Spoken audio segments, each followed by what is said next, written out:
why does he think he has APT? Is because a lot of times people just assume, they'll start Googling like, oh, I have low back pain. Oh, okay, low back pain. What causes low back pain? Oh, APT. People have APT. They have a curve in the spine. I have a curve in the spine. And then it says people who sit for long hours. I sit for long hours. So it's very easy to find something like that kind of matches what they think is going on for their symptoms. Being Stanley asks, is it possible to fix anterior pelvic tilt or APT with exercises like deadlifts, squats, and standard gym work, or would I have to find more specific exercises? I'll give a couple of quick answers, which is yes, standard gym work and deadlifts and squats could help correct that. It may not. You probably would need more specific exercises to be safe. I mean, you could just try it and then see if things are getting better or getting worse. If things are trending worse, then I would definitely stop and see a clinician or try doing some specific exercises to correct APT. However, I was asking Stanley, why does he think he has APT? And he says he used to have some low back pain, like a typical dull ache. And he never got diagnosed with it. He just has some pictures, which we're going to pull up in a second. And just to clarify what APT is, let's just define it really quick. There's APT, anterior pelvic tilt. So look at my pelvis. If I have Donald Duck, but I rotate it like this, I have an extreme lordotic curve, or just a very, very deep low back curve inward. That's APT. This is more neutral, which, by the way, a neutral spine has some curvature. And then posterior pelvic tilt, my pelvis, look at my pelvis, it is rotating this way versus this way, right? This is anterior pelvic tilt, neutral, posterior pelvic tilt. And then the low back of the rest of the spine changes shape as well. The low back kind of rounds and it becomes kind of flat or curved outward, which is the wrong way. So neutral would be ideal and best. But the reason why I ask, why does he think he has APT, is because a lot of times people just assume, they'll start Googling like, oh, I have low back pain. Oh, okay, low back pain. What causes low back pain? Oh, APT. People have APT. They have a curve in the spine. I have a curve in the spine. And then it says people who sit for long hours. I sit for long hours. So it's very easy to find something like that kind of matches what they think is going on for their symptoms. It could be for sure. I think looking up on the internet can be a helpful way to kind of figure out a direction to go. But that being said, there's some nuance that gets left out, which is a lot of the population has, like, by the definition of APT, they'll have some kind of APT or anterior pelvic tilt. And if you listen to spine experts like Dr. Stuart McGill, he often will talk about how depending on what their ethnicity is, you're going to see different curvatures in the spine, where East Asians tend to have flatter spines by genetically. Anatomically, they just have a flatter spine, versus those of Western European descent are going to have, or just European descent, have deeper curvatures to their spine. So anatomically, just everyone's built differently. The better question to ask is it causing a problem for you? Is the APT causing a problem for you? And for that, I have not gotten a convincing answer that the APT is causing his low back pain. So for back pain, I'm a huge fan of Dr. Stuart McGill.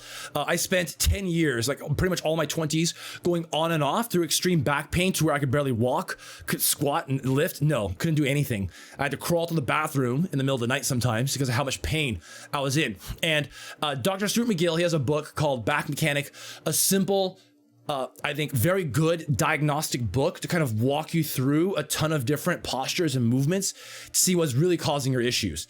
Because maybe it's an APT thing. Maybe it's just how you're sitting. And I do ergonomic reviews on the channel, so for free. So we can talk about that. Stanley, if you want to come back in another time, !ergo, type that on the Twitch chat, and you can see what kind of information I need to do a proper review. We also have a playlist of different ergo reviews I've done for other people. Pains is one of them, if Pains is still here. He was also suffering from tennis elbow or lateral epicondylitis. Saw a very low-hanging fruit issue in his posture at his desk. Like, there's your problem. He fixed it, all gone. Now, for the APT stuff, let's take a look. So this is Stanley. Yeah, Pains is here and he says it helps. So this is Stanley. All right, yep, there is some curvature here, which, by the way, again, Everyone's kind of different in terms of what the curvature could be.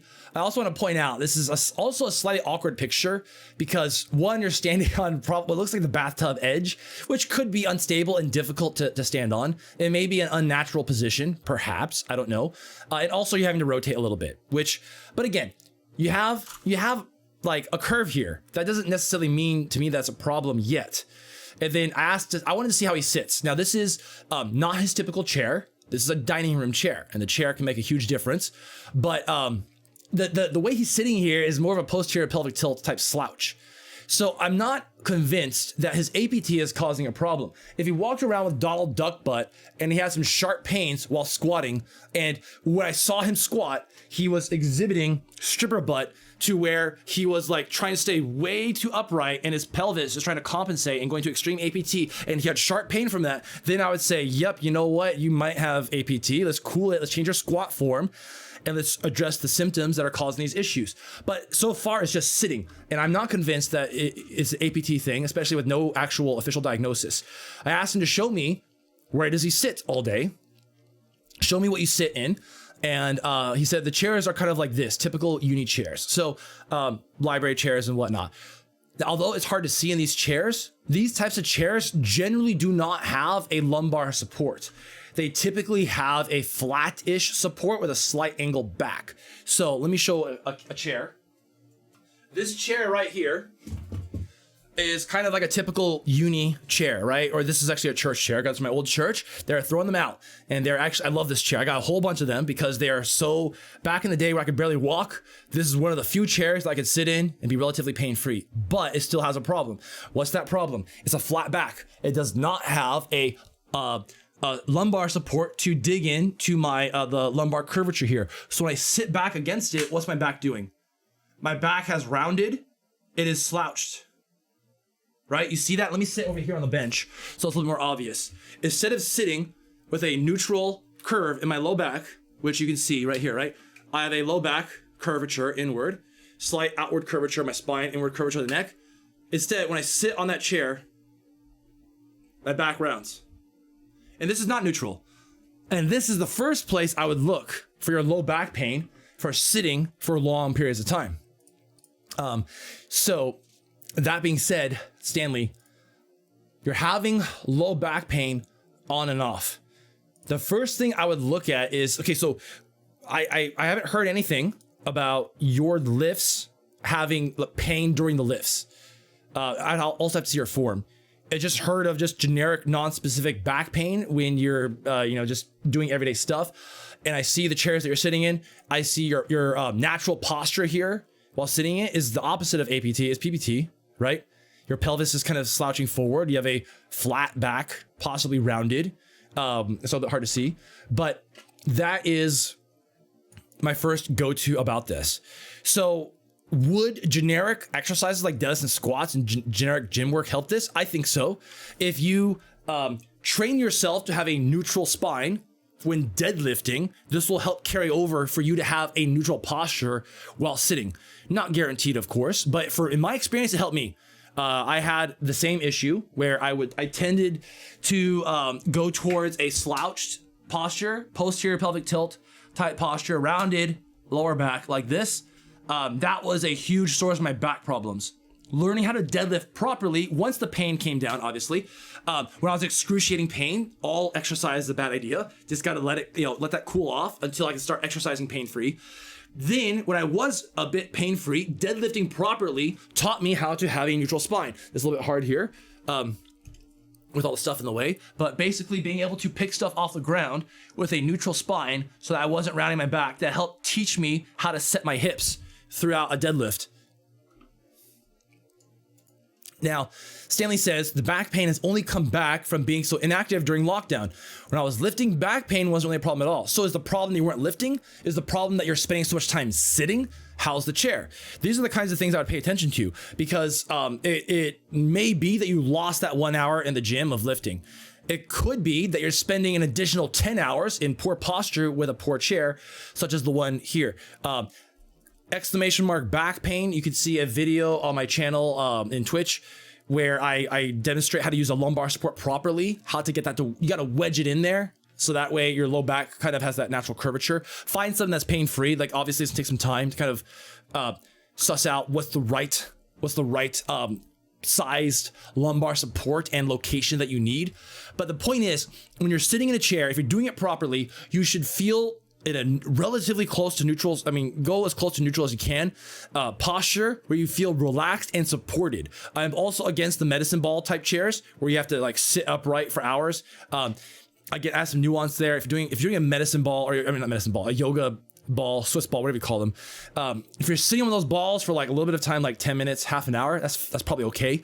But if you're sitting on for hours, no, I don't agree with that at all. I think people should be, if you're gonna be in a single position for hours, which probably you shouldn't be, get up and move around. But if you have to be in a single position for hours, I strongly recommend you find an ergonomic position where you are in neutral and you are supported and you feel relaxed. You don't feel like you have to tighten your core for hours and hours and hours. Tighten your core for the list. Don't tighten your core 24/7.